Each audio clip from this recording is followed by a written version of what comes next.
Halo Kes Budis, kembali lagi di podcast seru, siaran edukatif, ringan, dan unik. Kali ini bersama saya Revalia Engga Serveniwadu yang akan menemani kalian untuk ngobrol seru dan juga inspiratif beberapa menit ke depannya. Kali ini kita akan membahas hal yang sangat spesial teman-teman, di mana beberapa mahasiswa banyak mengetahui terkait peluang kerja kesehatan masyarakat itu hanya di puskesmas atau di rumah sakit. Nyatanya peluang kerja itu banyak juga yang belum diketahui seperti di ombudsman. Nah, apa sih ombudsman itu? Yuk disimak. Jadi untuk tahu ombudsman itu apa, kita sudah mengundang tamu yang sangat spesial, yaitu Kak Siti Kulsum. Baik Kak Siti, terima kasih sudah memberikan waktu untuk ngobrol bersama teman-teman Kes Budis. Di sini sebelum kita ngobrol lebih lanjut terkait ombudsman ini, ada pepatah mengatakan tak kenal maka tak sayang. Kalau sudah kenal boleh dong disayang. Jadi mungkin teman-teman Kes Budis di sana belum tahu Kak Siti ini siapa, jadi dipersilakan untuk Kak Siti memperkenalkan diri. Oke. Halo Kes Budis semua, perkenalkan saya Siti Kulsum. Saat ini saya merupakan asisten pada Lembaga Ombudsman Republik Indonesia perwakilan Provinsi Nusa Tenggara Timur. Oke baik, terima kasih Kak sudah meluangkan waktunya. Jadi tadi sempat didengar-dengar Kakak itu alumni angkatan 2014 ya Kak? Dan ternyata Kakak ini merupakan alumni Fakultas Kesehatan Masyarakat Undana sekaligus ex-ketua organisasi di FKM Undana. Sangat keren ya teman-teman. Jadi mungkin Kakak bisa ceritakan bagaimana Kakak bisa kecemplung di dunia organisasi di FKM Undana Kak? Oke, baik Kes Budi semua, jadi benar saya angkatan 2014. Saya sendiri masuknya 2010, tamatnya 2014, jurusan Gizi Kesehatan Masyarakat, Fakultas Kesehatan Masyarakat Universitas Nusa Cendana. Dan benar juga dulu saya tuh aktif di organisasi, baik itu internal dan juga eksternal kampus. Kalau di internal itu saya aktif di organisasi FOSMI atau Forum Silaturahmi Mahasiswa Islam di FKM Undana. Kalau eksternalnya saya aktif di Himpunan Mahasiswa Islam Cabang Kupang. Dan benar saya juga sempat jadi ketua komisariat di salah satu komisariat lingkup Himpunan Mahasiswa Islam Cabang Kupang. Wah sangat keren ya teman-teman. Nah kan kakak ini serba sibuk ya kalau di kuliah sambil organisasi tentunya. Dan terlebih lagi kakak itu kan ketua organisasi. Bagaimana kakak bisa kepikiran untuk masuk ke organisasi? Padahal kakak tahu sendiri bahwa organisasi itu sangat sibuk Kak. Iya. Pastinya ingin menambah koneksi, menambah pertemanan, dan juga menambah soft skill. Karena kan kita tahu sendiri kalau ilmu formal di bangku kuliah itu tidak cukup ya untuk bekal kita mengarungi kehidupan nanti pasca sudah atau pasca kuliah. Karena kehidupan sesungguhnya itu dimulai pasca kita kuliah. Kita mau jadi apa, kita akan berkecimpung di dunia mana. Nah itu semua tuh butuh soft skill, dan saya sendiri berpendapat kalau melalui organisasi kita bisa mengasah soft skill kita seperti misalnya kemampuan memanajemen waktu, kemudian memanajemen tim, bekerja sama dalam tim, kemudian menumbuhkan simpati, empati, seperti itu.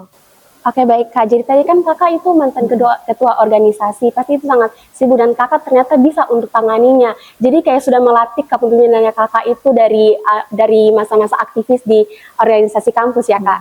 Nah Kak, ini ada beberapa pertanyaan lagi. Jadi sebagai ketua organisasi kakak kan merasa sibuk tuh. Lalu bagaimana kakak bisa punya arah untuk masuk ke ombudsman ini gitu Kak? Oke, jadi Fakultas Kesehatan Masyarakat ini merupakan fakultas atau bidang ilmu yang unik ya. Kenapa? Karena kesehatan masyarakat itu tuh semi sains atau semi MIPA dan semi sosial. Jadi di samping kita juga mempelajari tentang kesehatan itu sendiri, kita tuh juga mempelajari aspek sosial. Kemudian kita juga mempelajari interaksi antara manusia sama manusia, secara individu dengan kelompok masyarakat, dan tidak terlepas yang namanya interaksi itu tidak terlepas dengan yang namanya pelayanan publik. Jadi dari kita lahir sampai kemudian kita dewasa, bahkan sampai kita berpulang, itu tuh selalu bersentuhan dengan unsur pelayanan publik. Kayak gitu. Jadi misalnya dari kita lahir, kita ada yang namanya akte kelahiran, yang mana itu tuh merupakan produk pelayanan publik, khususnya produk administratif. Kemudian ada juga dalam berbagai aspek, khususnya kesehatan, lalu ada juga agraria atau pertanahan, kemudian pendidikan. Nah itu semua tuh selalu bersentuhan dengan yang namanya pelayanan publik, seperti itu. Jadi di situ ada benang merahnya nih ilmu di kesehatan masyarakat, dengan pelayanan publik, yang mana itu juga kaitan langsung dengan tugas, fungsi, dan juga wewenang dari lembaga ombudsman itu sendiri. Wah, sangat menarik sekali ya jawaban dari Kak Siti. Jadi Kak, kan tadi kan Kakak sudah memberikan jawaban mengenai Kakak bisa untuk mengarah ke ombudsman ini bagaimana. Lalu Kakak, kan kebanyakan ini kan kita tidak tahu apa tuh ombudsman, mahasiswa juga banyak yang tidak tahu. Mungkin kan bisa jelaskan ombudsman itu apa perannya sebagai pelayanan publik di masyarakat, dan kalau boleh tahu Kak Siti ini di bagian mana perannya di ombudsman ini? Oke, jadi untuk pemirsa semuanya yang mungkin belum tahu ombudsman itu apa, dan mungkin bahasa ombudsman ini sendiri kedengarannya asing ya. Nah, jadi ombudsman itu merupakan lembaga negara yang berfungsi untuk mengawasi pelayanan publik yang diselenggarakan oleh instansi pemerintah, lembaga negara, BUMN, BUMD, perseorangan, atau lembaga lainnya yang mana dalam melakukan pelayanan publiknya ini menggunakan dana dari APBN atau APBD. Nah, kemudian ombudsman ini pola kerjanya adalah menerima dan menangani serta menindaklanjuti laporan masyarakat tentang peristiwa dugaan maladministrasi dalam pelayanan publik. Seperti itu. Nah, untuk dugaan maladministrasi itu apa? Jadi, mungkin kita sering dengar istilah malpraktek kalau di dunia kedokteran. Nah, di dunia pelayanan publik itu ada istilahnya maladministrasi. Maladministrasi itu sendiri artinya perbuatan melawan hukum yang dilakukan oleh penyelenggara pelayanan publik yang mengakibatkan kerugian material maupun imaterial bagi masyarakat yang menggunakan pelayanan publik itu sendiri. Oke, jadi kayak ombudsman itu seperti pengawasan atau sebagai pengawal begitu untuk masyarakat tidak takut jika mereka tuh dipersulit dalam administrasi begitu ya Kak? Iya. Oke, jadi Kak, kalau boleh tahu tadi perannya apa Kak di ombudsman? Perannya saya di sini posisinya tuh asisten. Jadi untuk struktur sendiri lembaga ombudsman itu kalau di provinsi ya, provinsi itu sebutannya kantor perwakilan. Nah, kalau di provinsi itu sendiri, itu dipimpin oleh seorang kepala perwakilan dan dalam menjalankan tugas dan fungsinya itu dibantu oleh asisten ombudsman. Nah, untuk asisten ombudsman sendiri ini terbagi di 3 keasistenan. Yang pertama itu di keasistenan penerimaan dan verifikasi laporan. Yang kedua ada namanya keasistenan pencegahan maladministrasi. Dan yang ketiga itu keasistenan pemeriksaan laporan masyarakat. Nah, kalau saya sendiri di keasistenan penerimaan dan verifikasi laporan. Nah, peran saya yaitu kalau bahasa kerennya itu frontliner ya. Frontliner artinya saya yang menerima laporan masyarakat, baik itu yang datang langsung, telepon, WhatsApp, email, dan juga berbagai kanal lainnya, untuk kemudian kami verifikasi laporannya itu apakah masuk kewenangan lembaga ombudsman ataukah masuk kewenangan lembaga atau instansi lain. Seperti itu. Baik. Sangat menarik ya teman-teman. Nah Kak, menurut Kakak nih, kita kan sesama mahasiswa, saya mahasiswa, Kakak alumni dari FKM Undana. Menurut Kakak peran atau ilmu yang sangat kepakai dari kesehatan masyarakat itu dalam lembaga seperti ombudsman ini apa sih Kak? Ya. Jadi tadi seperti yang sudah saya singgung ya, bahwa ilmu kesehatan masyarakat ini kan agak unik ya, karena semi MIPA, semi sains, sama semi sosial. Jadi di FKM itu kan kita juga mempelajari interaksi atau sosial hubungan masyarakat dalam hal kesehatan itu seperti apa. Nah, itu juga teraplikasikan ketika kita tuh bekerja di ombudsman, karena di ombudsman ini tuh kita bersentuhan dengan masyarakat. Kita, khususnya saya sebagai penerima laporan, kita tuh menjadi tempat curhatannya masyarakat terkait dengan pelayanan publik, di mana masyarakat tuh datang kepada kita sudah dengan keadaan frustasi, sudah dengan keadaan ditolak di mana-mana di instansi pelayanan publik, sudah mentok, kemudian datang ke kami untuk menyampaikan laporan masyarakat terkait pelayanan publik. Nah, di situ tuh kita dituntut untuk berempati, tapi tetap tidak memihak, tetap kita tuh netral. Kemudian kita juga dituntut untuk memiliki komunikasi yang baik dengan masyarakat, serta khususnya pelayanan publik tentang kesehatan ya.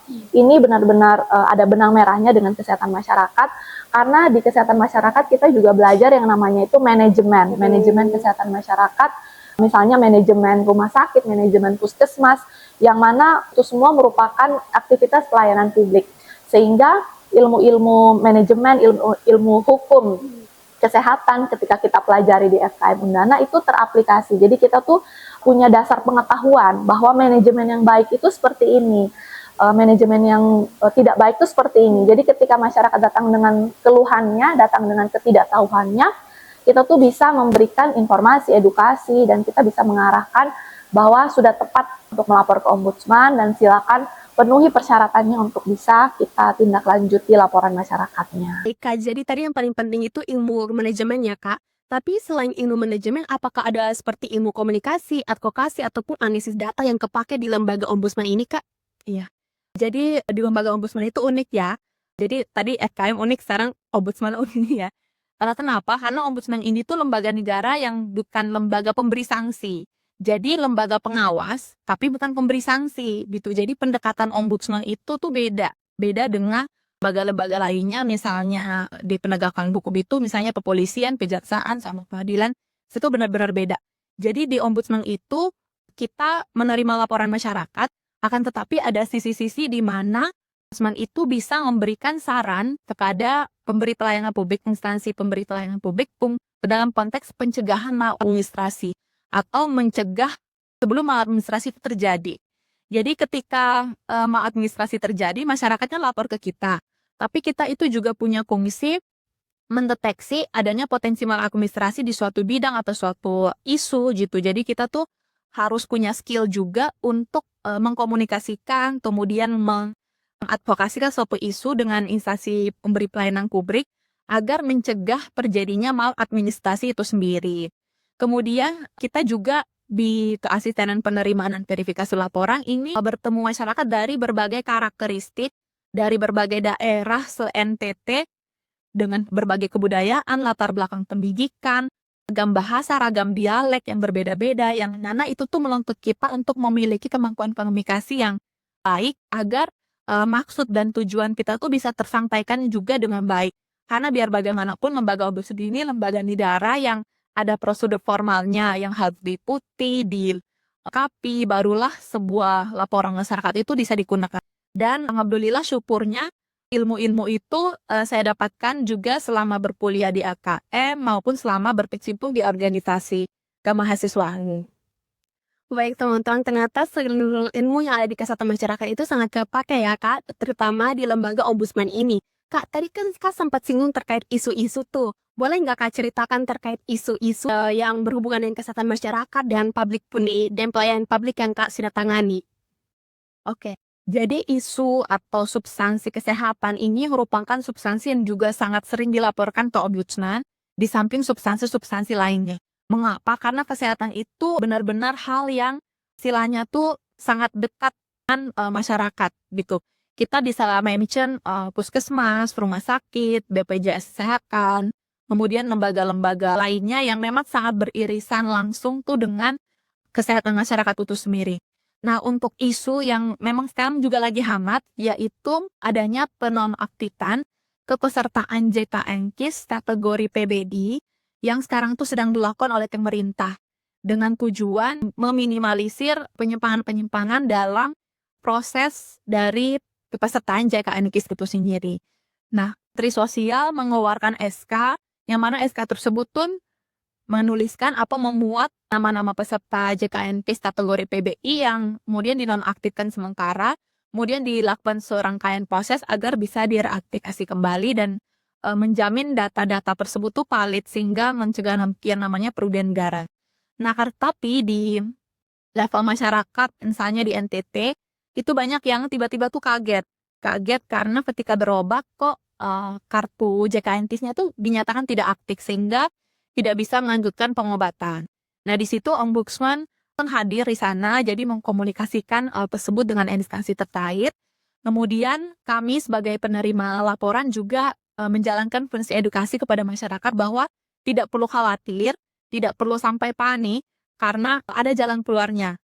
Jadi masyarakat ya satu JKN-KIS-nya tidak aktif dan masuk kategori PBI, ketika berobat dan dinyatakan tidak aktif, maka masyarakat itu bisa mendatangi dinas sosial ataupun dinas kesehatan kabupaten kota setempat untuk mengaktifkan kembali kepesertaan JKN-KIS. Nah, atau bisa juga mendatangi kantor BPJS Kesehatan terdekat untuk mendaftar secara mandiri dengan biaya 35.000 terlebih dahulu agar segera mendapatkan penanganan, baru kemudian nanti mau beralih lagi ke kategori PBI itu bisa.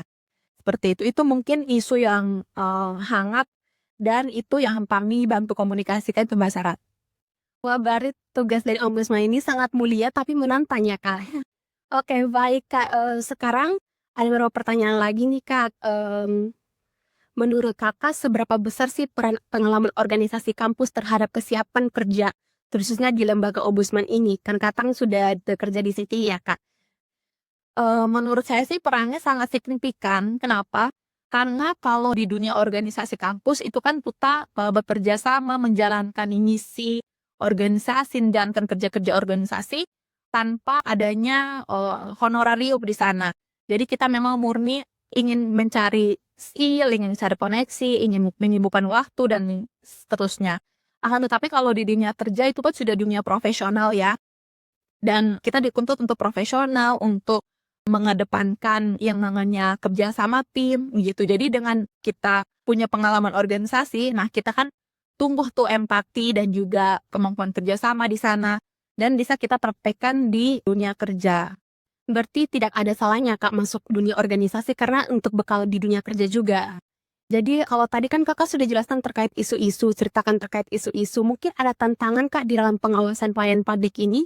Iya, di bidang kerja apapun tuh selalu ada tantangannya ya. Kalau tantangan sendiri yang pernah kami alami, khususnya saya di bagian penerimaan laporan, ada dua sisi sih. Yang pertama tuh dari masyarakat sendiri.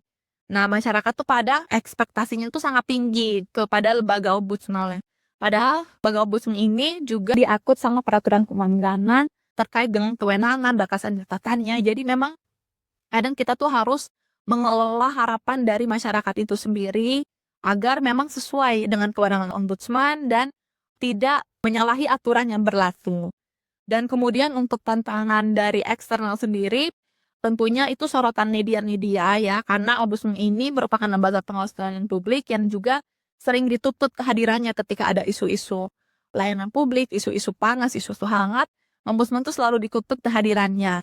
Nah, itu juga menjadi tantangan untuk kita tuh selalu hadir, lalu update informasi, agar kita tuh bisa memberikan komentar-komentar yang memang tidak menimbulkan polemik, tapi memberikan solusi. Ternyata ombudsman ini cekatan sekali ya Kak. Oke Kak, berarti ini pertanyaan terakhir Kak. Mungkin Kakak bisa berikan pesan untuk mahasiswa Kesmas yang aktif organisasi atau yang masih ragu nih dengan arah karirnya Kak. Dipersilakan. Jadi buat adik-adik mahasiswa yang sekarang tuh lagi aktif berorganisasi, saya ucapkan selamat karena sudah tepat pilihannya untuk cari ilmu, mengasah skill di organisasi. Yang mana wadah ini tuh seperti yang saya jelas tadi ya, wadah ini tuh kan free. Jadi kita tuh bebas mengasah kreativitas kita, mengasah skill kita, dan akan sangat terpakai nanti di dunia kerja. Di mana dunia kerja ini kita dituntut untuk profesional, namun kita tuh sudah terlatih di dunia organisasi yang kita kerja sukarela, tapi tetap kedisiplinannya tetap dituntut untuk tinggi. Nah, itu tuh bisa fitakahnya ketika di dunia kerja. Seperti itu. Jadi tetap semangat. Pesannya sangat dalam sekali ya Kak. Jadi teman-teman tidak perlu takut untuk join ke organisasi karena itu buat bekal bagi dunia kerja ke depan dan juga mengasah skill dan juga pengalaman baru kalian. Jadi Kak Siti, terima kasih banyak sudah ngobrol seru bersama kami dan juga teman-teman Kesbudis. Terima kasih untuk cerita dan insight-nya yang sangat amat luar biasa ya teman-teman. Saya lagi terima kasih Kak Siti.